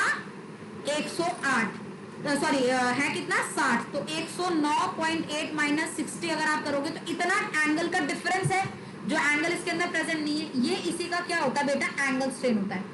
लेकिन ये एंगल स्ट्रेन क्या होता है? हम ऐसे निकालते हैं, मतलब जैसे सपोज ये कार्बन है, अगर इस कार्बन को ये एक बॉन्ड यहाँ बनाता है, ये कार्बन, और एक बॉन्ड यहाँ बनाता, तब जाके लेट्स से मैं कहती कि बॉन्ड एंगल 109.8 होगा, बट अभी 60 है। तो ये जो डिफरेंस आया इनका, वो दो बॉन्ड यहाँ से भी एंगल स्ट्रेन आया, यहाँ से भी एंगल स्ट्रेन आया। तो अगर 109.8 माइनस 60/2 करूंगी तो मेरे पास जो वैल्यू आएगी वो पर बॉन्ड की आ जाएगी, मतलब एंगल स्ट्रेन पर बॉन्ड। ये आप लोग मेरी बात समझ पा रहे हैं? मैंने क्या बोला?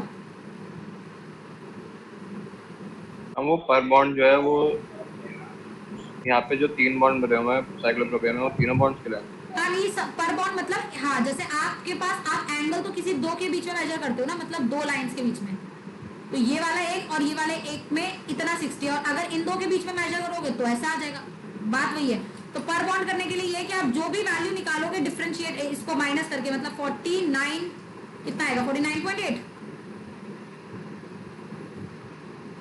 तो अब यहाँ से जो भी डिफरेंस करके वैल्यू निकाल रहे हो ना, ये दो के लिए है, तो एक के लिए कितना होगा एंगल स्ट्रेन, वो हाफ करना पड़ेगा आपको, क्योंकि यहाँ से भी उतना ही डिविएटेड होता है, यहाँ से भी उतना ही डिविएटेड होता है, तो वो एक के लिए होता है पूरे रिंग में।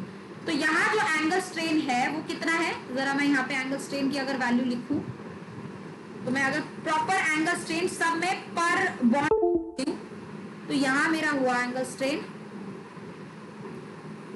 पर बॉन्ड सबका लिख रही हूँ, तो ये होगा मेरा 109.8 माइनस 60 डिवाइडेड बाय 2, मतलब 49.8/2। ये एंगल स्ट्रेन पर बॉन्ड है। इसका एंगल स्ट्रेन पर बॉन्ड निकालोगे तो आएगा 109.8 माइनस 90/2। इसका निकालोगे तो 109.8 माइनस 80/2, सॉरी 108/2। और इसका एंगल स्ट्रेन निकालोगे तो वो आएगा 109.8 माइनस 120/2। ये नेगेटिव आएगा, इसका मतलब ये है कि डिजायर्ड से ज्यादा है, और अगर पॉजिटिव आ रहा है मतलब डिजायर्ड से कम है। तो ये सब इसके अंदर जो है एंगल स्ट्रेन की वैल्यू हो जाएगी। मेरे को वैल्यू में नहीं घुसना, मुझे बस इतना पता है कि more is the angle strain lesser is the stability, हाँ या ना? क्योंकि जो स्ट्रक्चर जितना फंसा रहेगा उतना ज्यादा अनस्टेबल होगा, क्योंकि वो अपने कंफर्ट जोन में नहीं है। तो more is the angle strain lesser is the stability.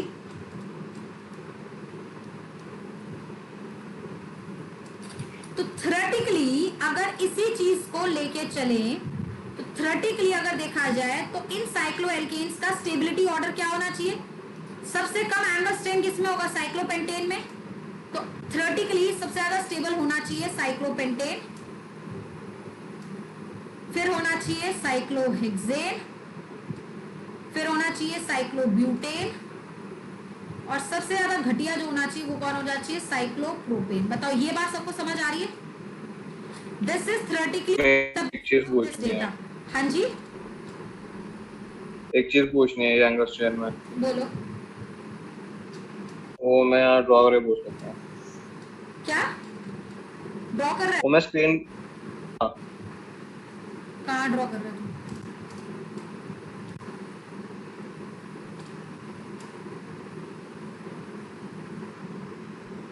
Ma'am तो ये एंगल स्ट्रेन जो है ये यहाँ एक कॉर्नर पे जैसे ऊपर मैंने बनाया उसी वाले पे नहीं, नीचे सब वाले पे पे हो भी रहा है, हो। क्योंकि ये भी तो 60 है ना बेटा। तो यहाँ पे भी अगर तू एंगल स्ट्रेन निकालेगा तो 109 माइनस 60/2, यहाँ पे भी जो तू निकालेगा वो भी यही होगा, क्योंकि होना चाहिए था 109 माइनस 60/2, सब जगह वही रहेगा। अच्छा ठीक है, इसको हटा दूं जरा। Yes ma'am. तो थ्योरेटिकली ऑर्डर ऑफ स्टेबिलिटी क्या है?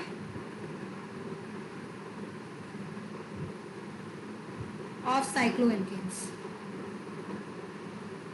सबसे ज्यादा स्टेबल साइक्लोपेंटेन, मतलब 5 मेंबर रिंग ज्यादा स्टेबल हो रही है किससे? 6 से। देन साइक्लोहेक्सेन, बस साइक्लोब्यूटेन एंड फिर साइक्लोप्रोपेन। लेकिन बेटा हम लोग तुम्हें ये नहीं बोल के चलते रहते कि आप 6 मेंबर रिंग ज्यादा स्टेबल होती है, तो हम क्यों बोलते हैं? अब बताती हूँ। अब उसमें रेजोनेंस होता है तो ऐसा पर वो जरूरी है? होता इसमें कौन है? हर 6 मेंबर रिंग में रेजोनेंस नहीं होता, 6 मेंबर वैसे ही स्टेबल होती है बिना रेजोनेंस के भी। अभी बता रही हूँ क्यों। ठीक है, ये आपने थ्योरेटिकल डेटा निकाला है किसके बेसिस पे? एंगल स्ट्रेन के बेसिस पे। एक्सपेरिमेंटली स्टेबिलिटी कैसे चेक करी जाती है? तो एक्सपेरिमेंटली स्टेबिलिटी इज चेक्ड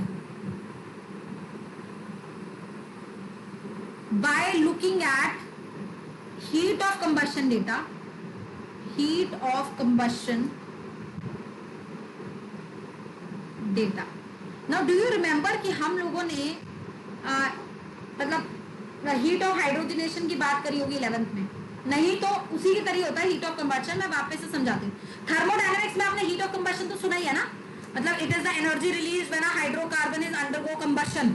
है ना, और combustion is always an exothermic process, तो जो भी एनर्जी रिलीज होती है वो हीट ऑफ कंबशन होती है। तो इसको ऐसे समझ लो कि अगर आपके पास कोई हाइड्रोकार्बन है जैसे ये, तो इस हाइड्रोकार्बन में अंदर कार्बन कितने हैं 3, तो अगर इसका मॉलिक्यूलर फॉर्मूला ज्यादा होगा, मतलब इसके अंदर कार्बन ज्यादा होंगे, तो ऑब्वियसली हीट ऑफ कंबशन ज्यादा होगी, ठीक है।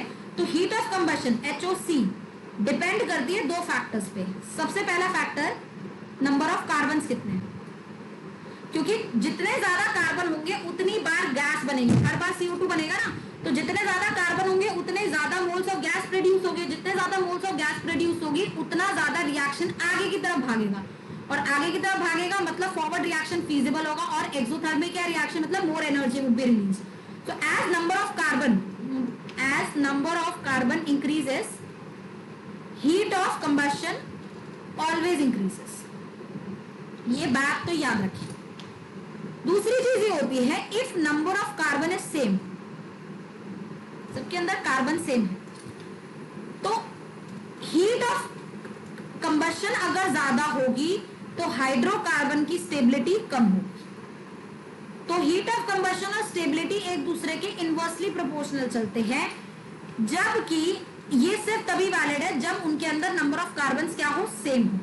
ऐसा क्यों है, ऐसा समझिए कि अगर कोई हाइड्रोकार्बन खूब स्टेबल है, अच्छा खासा स्टेबल है, तो वो कंबशन में जाना नहीं चाहेगा, और अगर वो कंबशन में जाना नहीं चाह रहा तो जो भी हीट एनर्जी रिलीज हो रही होगी वो कंबशन की वो कम होगी।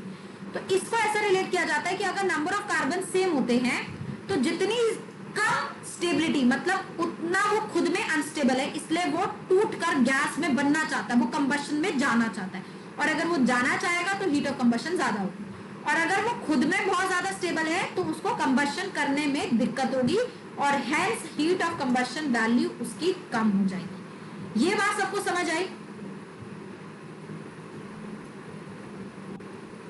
इसी डेटा को यहां लेके चलते हैं।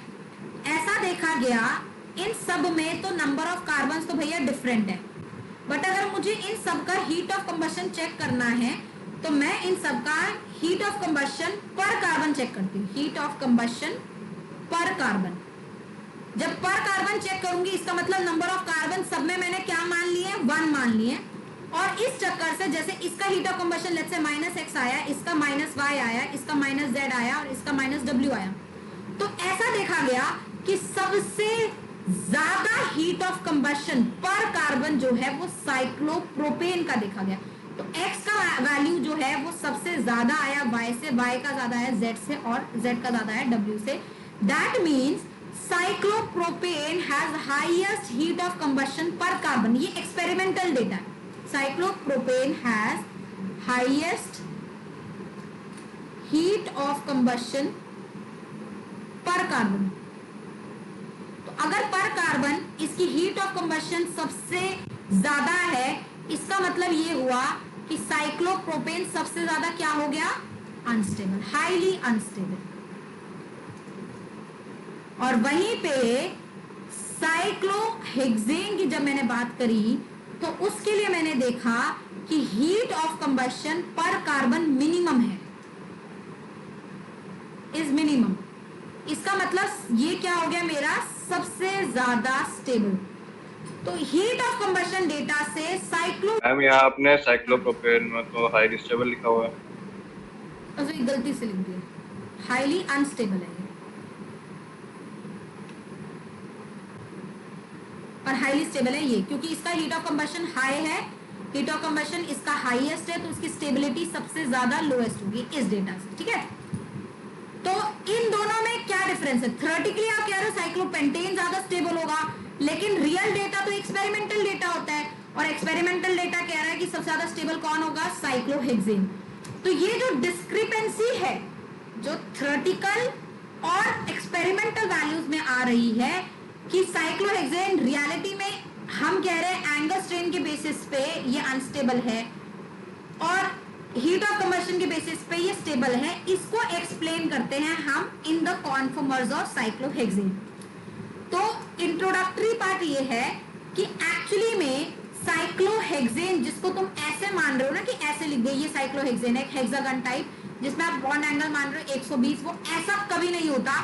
3 डायमेंशन में वो एक कॉन्फॉर्मर की फॉर्म में एग्जिस्ट करता है जिसे हम बोलते हैं चेयर कॉन्फॉर्मर, और इस कॉन्फॉर्मर में जो बैंड एंगल होता है वो एग्जैक्टली 109.8 होता है।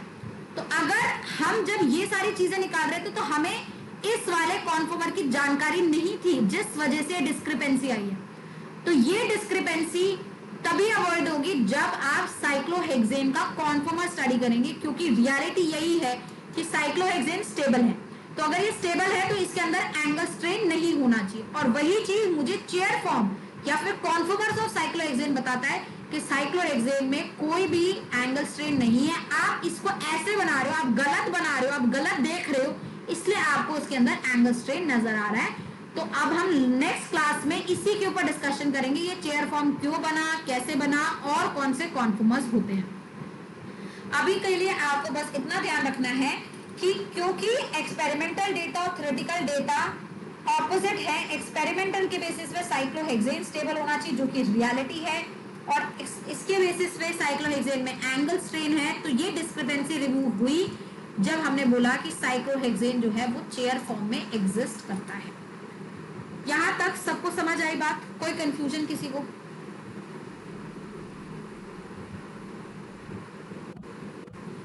तो फिर क्लास खत्म करें, आप लोगों को समझ आ गया तो? Yes ma'am. चलो ठीक है बेटा, गुड नाइट। और कल की class as the schedule time 4:45 पर ही होगी, और कल हम लोग इसी का आगे का वर्जन स्टडी करेंगे। ओके मैम कल दोनों टाइम क्लास है ना? दोनों टाइम मतलब कल तो एक ही है ना? अच्छा कल एक है, फिर फ्राइडे को है? हाँ फिर Friday, okay ma'am, okay ma'am, Friday आएगा ना? नहीं सैटरडे आएगा, यस मैम, जो भी आएगा, मतलब जो भी दिन आएगा। ठीक है मैम। 4:45 है, और फिर अगले दिन ऐसे 10 बजे, है ना? ठीक है बेटा, okay, good night. Thank you ma'am. Thank you ma'am. Okay.